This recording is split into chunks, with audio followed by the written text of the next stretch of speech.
He said he was innocent from the very first day, not guilty, not involved, wrongly accused, and he had proof. Proof that should cleared his name, alibis, witnesses, evidence that screamed his innocence. But nobody wanted to listen. And so, for 20 long years, he sat in a prison cell while the real truth, the truth that could have freed him, was ignored, buried, and forgotten. This is not just a story about one man. This is about a system that failed him, about warnings overlooked, evidence dismissed, and justice denied. And tonight, you'll hear his story. The story of Michael Carr, a mechanic, a son, a man who trusted in fairness and lost half his life because of it.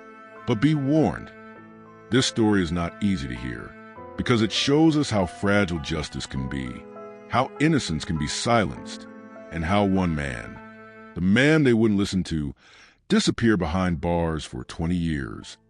1991, small town Ohio, the kind of place where the local diner knew your order before you even sat down, where kids rode their bikes until dusk, where doors stayed unlocked, and where news traveled faster than the morning train.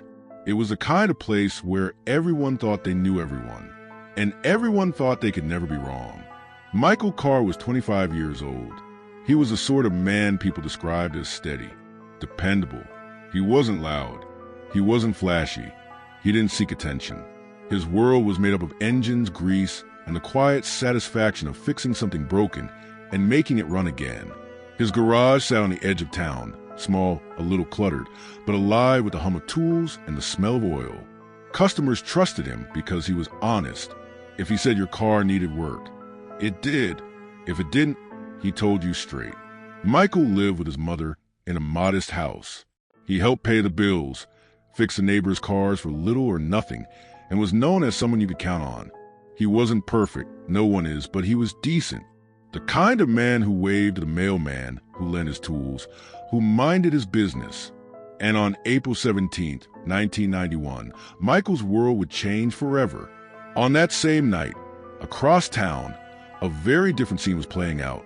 At a small convenience store, the kind that stayed open late for truckers and night shift workers, the door swung open and a masked man walked in. He pulled a gun. The clerk froze. The cash register drawer was ripped open, bills stuffed into a bag. It was over in less than 2 minutes. No one was killed, no shots fired, but the fear lingered long after the robber fled into the night. The clerk described him as young, male, local. It wasn't much to go on. In a town that size, that description could have fit half the young men in the county. But investigators wanted a quick answer. And in less than a week, they would land on Michael Carr. At first, Michael thought it was a mistake. Detectives showed up at his garage. They asked where he'd been that night. Michael told them, right here, fixing a car. He even had receipts. He thought that would be enough. But the detectives weren't satisfied. Maybe it was pressure to close the case quickly. Maybe it was bias. Maybe it was something darker. Whatever the reason, the spotlight turned on Michael. And it didn't matter what he said. It didn't matter what proof he had. The more he insisted on his innocence, the more they seemed to believe he was guilty. The case they built was thin, paper thin. Michael's alibi, multiple customers swore he was in the garage during the time of the robbery. Signed receipts backed him up, but detectives dismissed them all as biased. The fingerprints from the crime scene, none matched Michael. Instead of treating that as proof, investigators said the robber must have worn gloves. The eyewitness testimony, a terrified store clerk who admitted he wasn't sure, but after hours of police pressure, he identified Michael as a robber. And then, the most damning of all, missing security tapes. A gas station camera, just a block away from the convenience store, had captured footage of that night, but the tapes vanished, lost, misplaced, or maybe hidden. And without them, Michael's defense was crippled. The trial moved fast. Prosecutors painted Michael as a man with financial struggles, desperate enough to rob. The defense pointed to the alibi, the fingerprints, the lack of any physical evidence. But the jury never saw the missing tapes. They never heard how uncertain Clerk really was. They were told the alibi witnesses couldn't be trusted. And when the verdict came back, Guilty, Michael's world collapsed. At just 25 years old, he was sentenced to life in prison. One moment, he was a free man. The next, he was shackled and led away. His mother wept in the courtroom. Michael swore he was innocent, but the gavel had already fallen. Looking back, there were 5 moments. 5 warnings that should have stopped this miscarriage of justice. But every single one was ignored. Warning number 1, the alibi. Witnesses placed him in his garage. Receipts proved it, but the jury never believed it. Warning number 2, the fingerprints. Fingerprints from the crime scene didn't match Michael. The explanation? Gloves. Just assumption. No proof. Warning number 3, the eyewitness. A single frightened clerk, pressured until he pointed at Michael. Conviction by suggestion, not certainty. Warning number 4, the missing tapes. The gas station video that could have cleared him vanished, never seen again. Warning number 5, the DNA evidence. By 1995, DNA testing was available. Samples from the crime scene didn't match Michael, but prosecutors blocked it, calling it irrelevant. That decision kept him chained to a cell for 15 more years. Prison is brutal for the guilty. For the innocent, it is unbearable. Michael entered prison at 25. He would not leave for 20 years. In those 2 decades, he missed everything. His friends moved on. His community forgot him. His mother grew old. Letters came less and less often. Visits grew fewer. He spent birthdays alone, holidays alone, and funerals, too many funerals, he wasn't allowed to attend. Michael learned to adapt. He kept to himself. He read whatever he could find. He wrote letters, hundreds of them, to lawyers, to judges, to journalists. Most were ignored. Some came back with polite rejections. Others never came back at all. But he never stopped writing. "I am innocent," he wrote again and again. "Please, someone listen." The years hardened him, but they never broke him. Even in the darkest moments, when hope felt impossible, he told himself, "The truth is still out there. Someone will see it. Someone will believe me." But for 20 years, no one did. And yet, what Michael didn't know was that his words, desperate, determined, relentless, were moving closer and closer to the right hands. Because in 2010, a young lawyer would open a dusty file. A lawyer who wasn't looking for headlines. A lawyer who wasn't afraid to ask questions. And when she did, everything Michael had been saying for 2 decades would finally be heard. 20 years. That's how long Michael Carr's voice was silenced. But in 2010, a spark appeared. A single letter he had written, sent in desperation, would land on the desk of someone who, unlike everyone else, was willing to listen. This was the beginning of a fight that would shake the very foundation of justice itself. Clara Bennett was only 27 when she joined the Midwest Innocence Project. She was young, idealistic, and still carried the fire of someone who believed the system could be better. Fresh out of law school, she didn't yet have the hardened skepticism of older attorneys who had seen too many cases collapse. Her desk was a cluttered mix of case files, coffee cups, and sticky notes covered with reminders. Most files on her desk were ordinary, appeals from inmates whose chances were slim to none. Some were guilty, some weren't, but all claimed innocence. But one folder, thick, worn, and held together by an old rubber band, stood out. On the front, in faded ink, it read, "Michael Carr versus State of Ohio." Inside, neatly tucked in between official documents, was a letter written in shaky handwriting. "Dear Sir or Madam, I have been in prison 19 years for a crime I did not commit. I have evidence, but no one will look at it. I beg you, please, read my case. Look at the missing tapes, the DNA, the witnesses they ignored. I am not guilty. I never was. If you will just listen, you will see the truth. Respectfully, Michael Carr." Clara read the letter once, then again. Something about it struck her. Not just the desperation, but the detail. This wasn't vague pleading. Michael listed facts, timelines, receipts, names of witnesses, even the gas station tapes that mysteriously vanished. Clara leaned back in her chair. This doesn't read like just another inmate hoping for a miracle. This man actually has a case. And with that thought, Michael Carr's fight for justice began again. Clara drove 2 hours to reach the correctional facility. It was her first time meeting Michael in person. Prison visits are never easy. Long waits, cold metal detectors, and the dull buzz of fluorescent lights overhead. When Michael entered the visitation room, Clara immediately noticed how prison had aged him. He was only 44, but he looked closer to 60. His hair had thinned, his eyes were tired, and his posture carried the weight of years spent in confinement. Yet when he spoke, his voice was steady. "Thank you for coming," he said softly, as if still unsure anyone would. Clara opened her notebook. "Michael, I've read through your file. I need you to walk me through it. Everything from the night of the robbery to the trial. And for the next 3 hours, Michael laid it out. The garage receipts, the witnesses who saw him that night, the fingerprints that didn't match, the missing gas station footage, the DNA test from 1995 that prosecutors had suppressed. By the end, Clara's pen had nearly torn through the paper. She closed the notebook, her hands trembling slightly. "Michael," she said firmly, "I believe you." Michael's eyes filled with tears. For the first time in 2 decades, someone believed him. Back at her office, Clara requested access to all archive materials. Boxes of evidence arrived, dusty, neglected, some never even opened since the 1990s. She dug through them late into the night.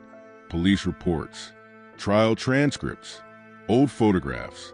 And then she found it, a VHS tape. The label read, April 17, 1991, gas station camera 2. Clara stared at it in disbelief. The missing tape, the one that was supposed to be gone. Her hands shook as she carried it to the old VHS player in the office storage room. The grainy footage flickered to life. The timestamp, 9:42 p.m. The exact time of the robbery across town. The footage showed Michael Carr in his garage under the hood of a customer's car. The camera angle wasn't perfect, but it was clear enough. He wasn't anywhere near the crime scene. He couldn't have been the robber. Clara leaned back, stunned. They had this. They had this the whole time. This wasn't just incompetence. This was suppression. The next step was the biological evidence. Back in 1995, a small sample had been tested, showing the DNA didn't match Michael.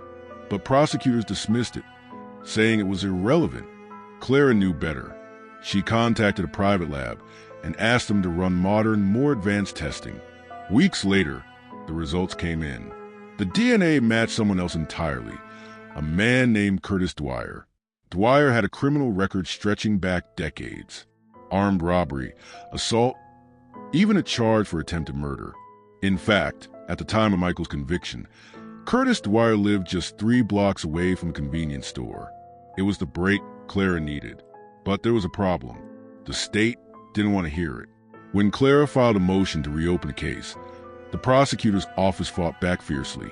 They argued the tape couldn't be authenticated. They claimed the DNA was contaminated. They insisted the eyewitness testimony was still valid. Clara was stunned. How can they ignore this? But Michael wasn't surprised. They don't want to admit they were wrong, he told her during a prison visit. To them, I'm not a man. I'm a case they already closed, and they'll fight to keep it that way. Still, Clara refused to back down. She began reaching out to journalists, hoping public pressure would force the courts to listen. In late 2011, the first newspaper article about Michael's case appeared. The headline, "Did Ohio man spend 20 years in prison for a crime he didn't commit?" The story detailed the missing tape, the DNA evidence, and the ignored alibis. Soon, local TV stations picked it up, then national outlets. Public outrage grew. Protesters gathered outside the courthouse. Online petitions gained thousands of signatures. For the first time, Michael Carr's name was being spoken outside prison walls, and the state could no longer ignore him. By 2012, the courts reluctantly agreed to grant Michael a retrial. Clara knew this would be their chance, but it wouldn't be easy. She spent months preparing, re-interviewing witnesses, finding experts to explain how memory can be manipulated in eyewitness testimony, bringing in forensic scientists to validate the DNA results. Meanwhile, prosecutors doubled down. They called Clara naive. They claimed Michael was just another con artist trying to game the system. But behind closed doors, Clara had the truth on her side. And the truth was powerful. Michael sat in his prison cell, the news of the retrial fresh in his mind. For years, he had prayed for this moment.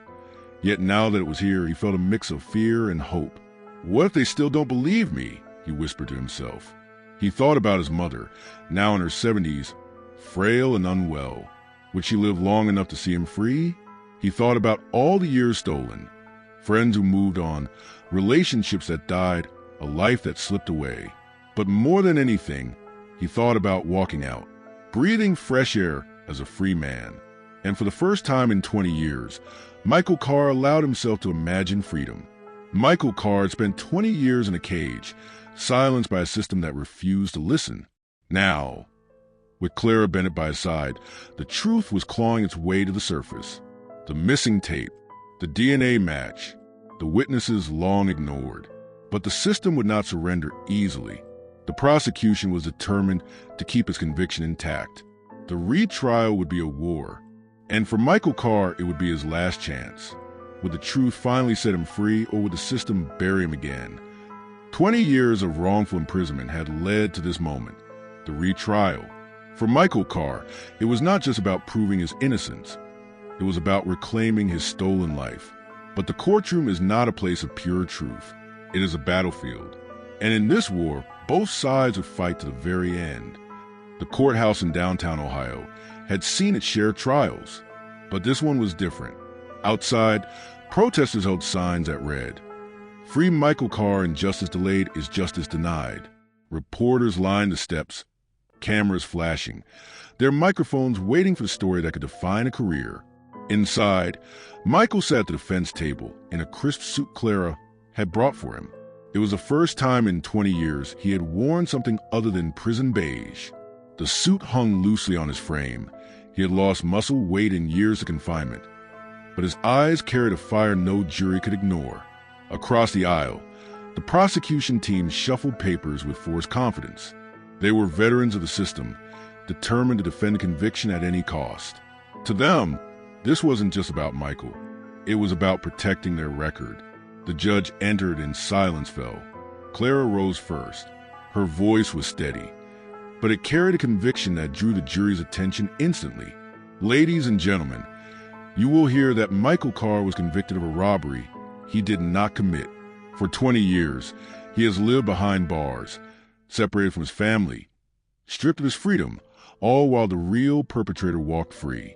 Today, you will see the evidence that was ignored, the witnesses that were silenced, and the truth that was buried. And when you see it, there will be no doubt Michael Carr is innocent. The prosecution followed. Their tone was firm, almost dismissive. The defense wants you to believe the system got it wrong.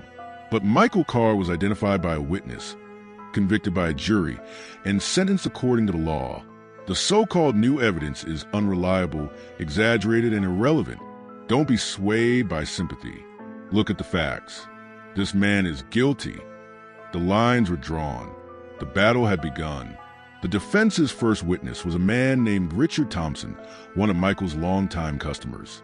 "I was at Michael's garage the night of the robbery," Richard testified. "He was fixing my truck. I signed a receipt at 9:40. The robbery happened across town around the same time. He couldn't have been in two places at once." Clara held up the receipt, yellow with age but still legible. Time-stamped 9:41 p.m. The prosecution countered. "Mr. Thompson, isn't Michael a friend of yours?" "Yes," Richard admitted. "So you do anything to protect him, wouldn't you?" Richard bristled. "Protect him? I don't need to protect him. He was there. That's the truth." The jury leaned in. For the first time, the alibi that had been dismissed 20 years ago was given a real hearing. Next came the DNA evidence. Clara called Dr. Evelyn Morales, a forensic scientist. Calm and precise, she explained how modern testing proved the biological material found at the crime scene did not belong to Michael Carr. Instead, it matched Curtis Dwyer, a convicted felon with a history of armed robbery. This DNA profile is conclusive. Dr. Morales stated. It rules out Michael Carr entirely. The prosecution tried to discredit her. Isn't it possible the evidence was contaminated after all these years? Dr. Morales shook her head. No, the chain of custody was preserved. Contamination would not create a full DNA profile matching another individual. This is not error. This is fact. The jury exchanged looks. Science had spoken. Then came the moment that stunned everyone. Clara wheeled in an old TV and VHS player. She inserted the tape she had discovered in the evidence boxes. The grainy footage filled the screen. Michael Carr in his garage, working on a car at 9:42 p.m., the exact time of the robbery. The courtroom murmured. The jury's eyes widened. Clara spoke softly, letting the image do the work.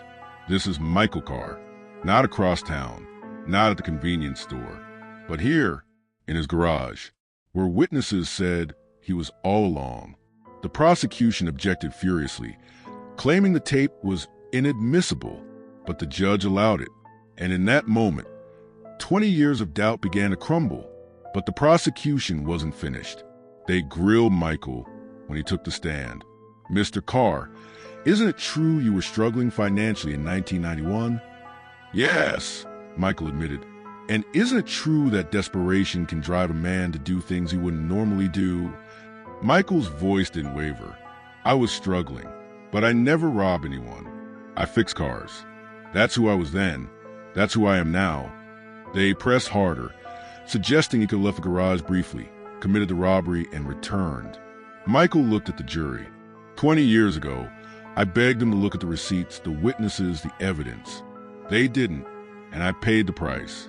I'm not asking for sympathy. I'm asking you to see the truth. The courtroom was silent. Perhaps the most powerful moment came when Michael's mother took the stand. Now frail and walking with cane, she clutched a photograph of her son at age 25. My boy was innocent, she said through tears. They took him from me. For 20 years, I prayed someone would listen. Please listen now.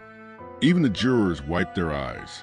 Clara's closing argument was a masterclass in restraint and power.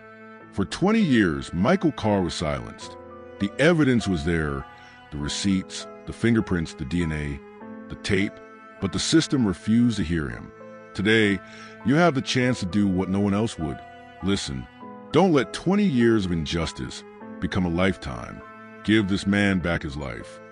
The prosecution, red-faced and desperate, clung to their story. This is all smoke and mirrors, sympathy and distractions. Don't forget, he was convicted once before. Justice was already served. But their words rang hollow. The jury deliberated for 2 days. Each hour felt like a lifetime. Michael sat in his cell, staring at the ceiling, imagining both futures, freedom and continued imprisonment. Finally, the call came. The jury had reached a verdict. The courtroom was packed. Reporters, protesters, families, all waited. The foreperson stood. We, the jury, find the defendant Michael Carr not guilty. The room erupted. Cheers, tears, shouts of joy.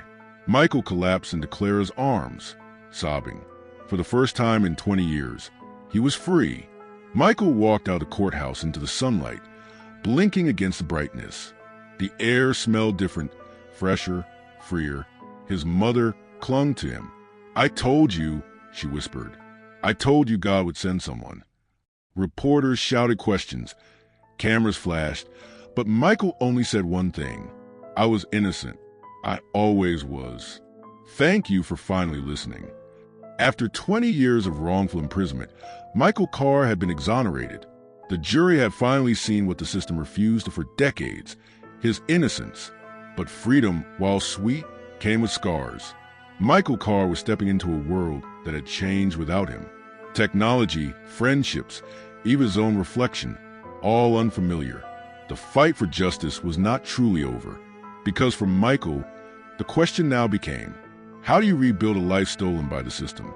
The prison gates creaked open with a metallic groan, the same sound Michael had heard thousands of times before, but never from this side. Outside, reporters pressed forward, microphones raised, cameras flashing. Inside, Guards stood at attention, watching him walk. Michael paused for a moment before stepping out.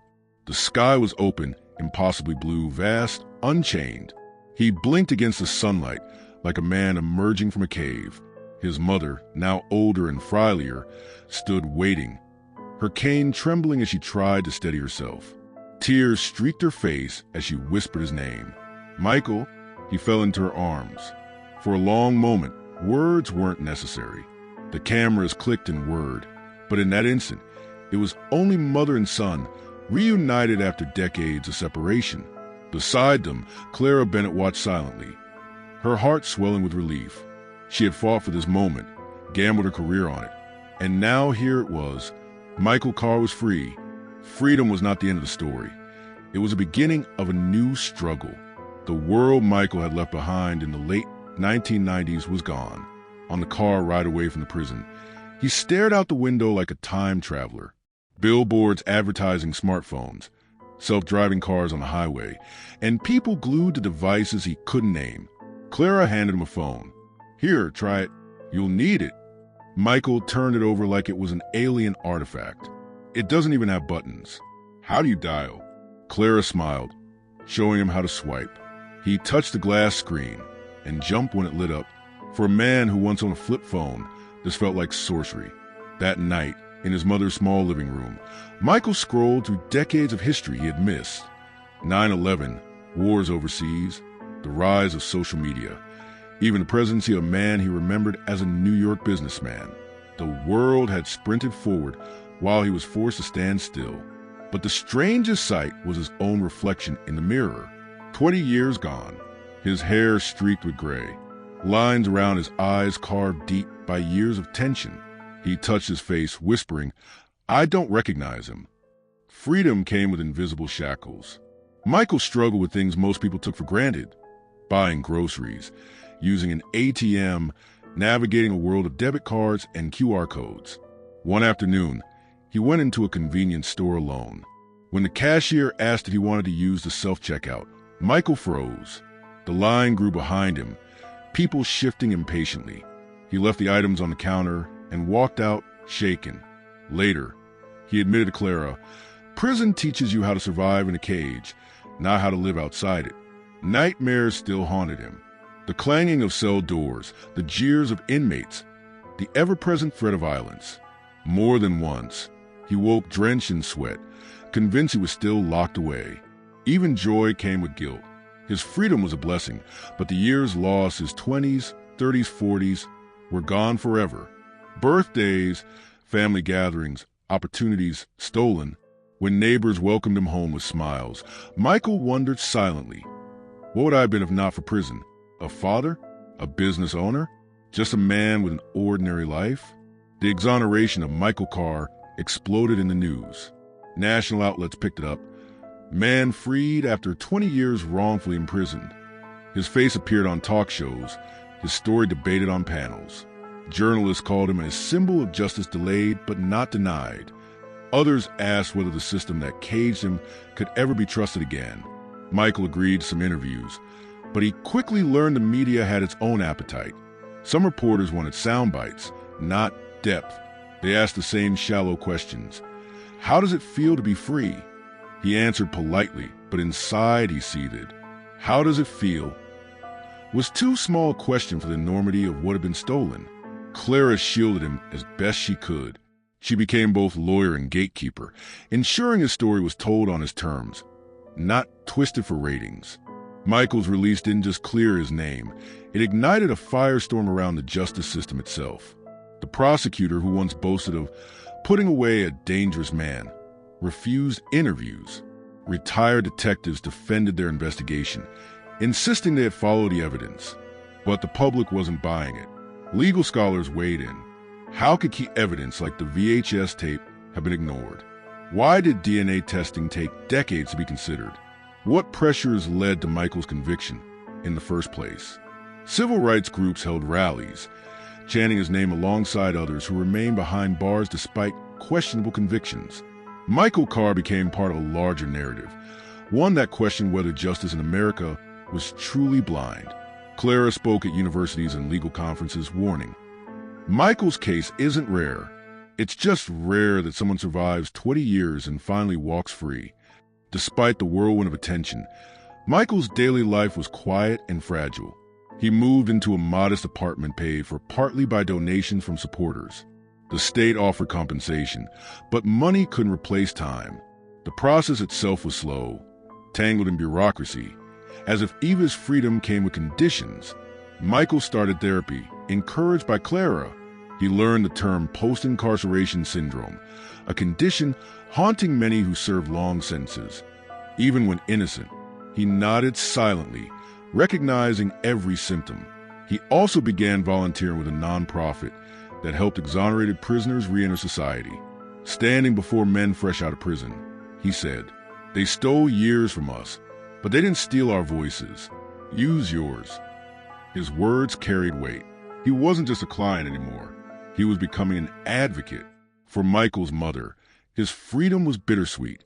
She had fought for years, written letters, attended hearings, and kept his story alive. Now, at last, her son was home. But time had taken its toll. Arthritis slowed her steps. Her eyesight had dimmed. She often sat quietly, watching him with a smile tinged by sadness. One evening, Michael asked, "Do you ever regret fighting so long?" She squeezed his hand. "The only regret I have is not having more years with you. But you're here now. That's enough." She passed away a few years later, but not before seeing him truly free. Not just outside the walls, but finding purpose again. For Michael, that was the greatest gift she could leave him. Michael Carr's story rippled outward. Law students studied his case. Documentaries were made. Wrongful conviction organizations used his name to push for reforms. Mandatory evidence reviews, better access to DNA testing, and accountability for prosecutors who ignored facts. Michael himself traveled, speaking at events, urging lawmakers to change the system that had nearly destroyed him. His voice carried both pain and authority. He was living proof of failure and survival. He never pretended the scars were gone. In one speech, he said, "People say I got justice, but justice delayed isn't justice. It's survival. Real justice would have been never going in at all." Michael Carr's journey ended in freedom, but began a movement larger than himself. He was not just a man who walked out of prison after 20 years. He was a man who exposed the cracks in a system millions trusted. He learned to live again, to laugh, to stumble, to adapt. But the shadow of those stolen decades never fully left him. His story was a reminder that freedom once taken can never be fully restored. Yet Michael chose to use his pain as power, his scars as testimony. He stood not only for himself, but for every silent prisoner waiting to be heard. In the end, Michael Carr was more than a victim of injustice. He became its witness, its challenger, and its survivor. And though the system had taken much, it could not take this, his voice.